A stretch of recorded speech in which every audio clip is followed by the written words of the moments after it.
Life in prison for Davonte Sanford can only be described as pure hell. His whole life stopped the day that he left here. 9 years. What did Davonte miss? Birth of his first nephew, my mama marriage, my little sister graduation, prom, my grandma funeral, a lot.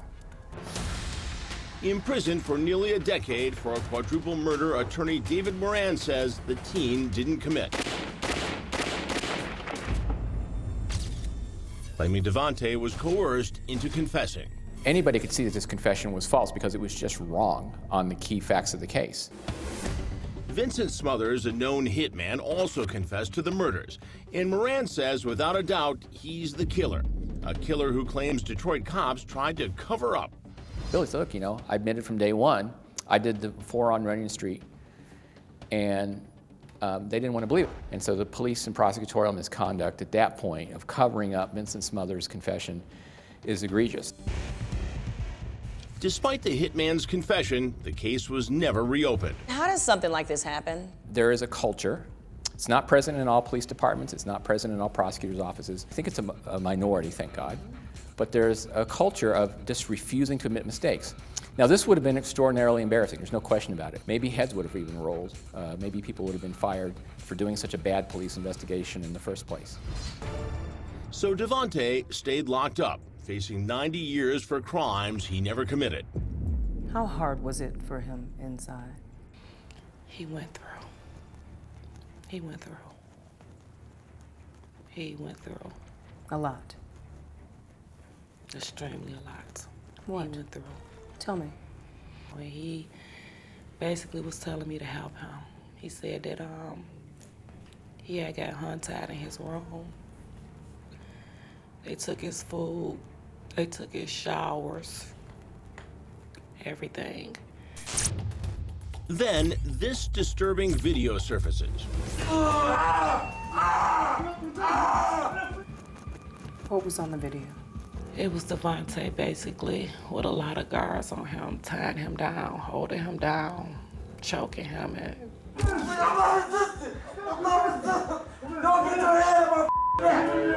I wanted to see it. Everybody kept telling me I didn't want to see it, but I kept saying I did. And so my daughter wound up watching the video, and she called me hollering and screaming at this video. And 1, 2, 3, 4, 5, 6, 7, 8,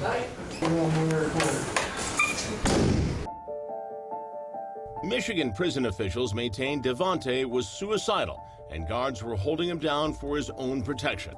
Brought down here after making suicidal threats. I had to always constantly tell them, he's coming home. I had to tell Davonte, you can't give up, you coming home. But sometime within myself, I didn't believe it, but I couldn't show it. I couldn't tell him, I don't know if you're coming home.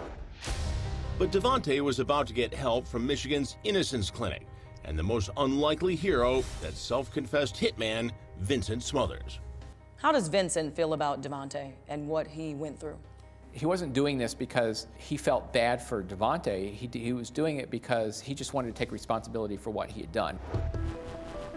In a sworn affidavit, Smothers tells the Innocence Clinic, I shot and killed 4 people at 19741 Runyon Street. I cannot emphasize strongly enough that Davonte Sanford was not involved.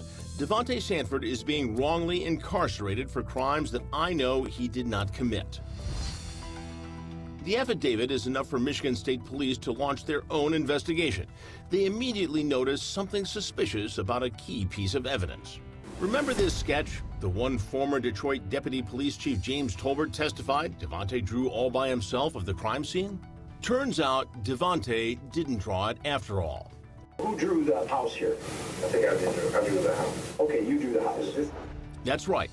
Deputy Chief Tolbert contradicts his original sworn testimony.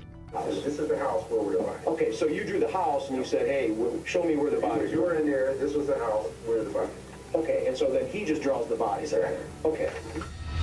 And with that key piece of evidence now thrown out, state prosecutors finally reversed Davonte's conviction. It was a homecoming 9 years in the making. Is there anger, is there hatred in your heart, Davonte? No. Why not? That 9 years could have been 20 years. That 9 years could have been the 39 years or beyond that.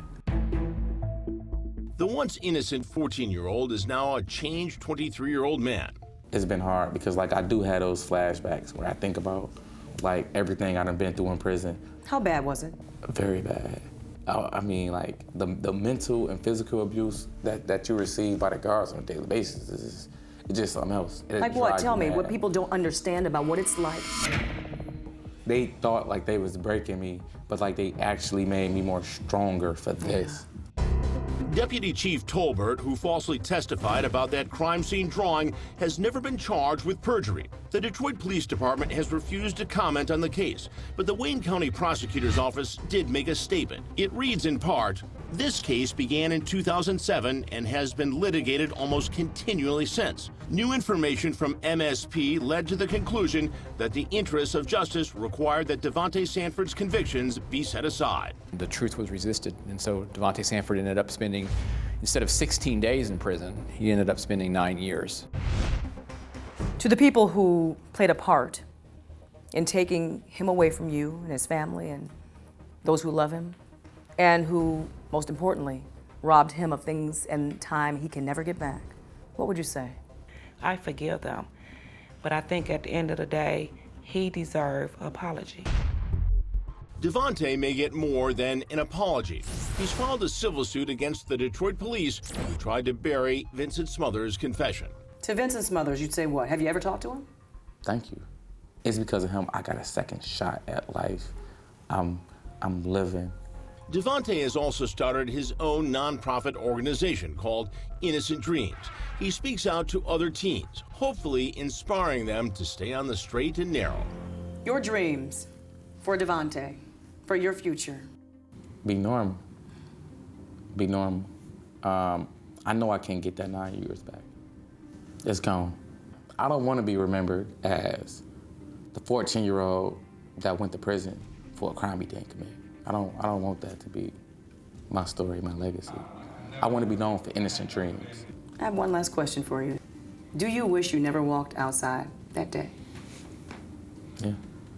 That's why now I listen to my mother on everything, because she told me, don't go outside. And I wound up going outside, and it cost me. It cost me, 9 years. Also, there's one more interesting footnote in this story.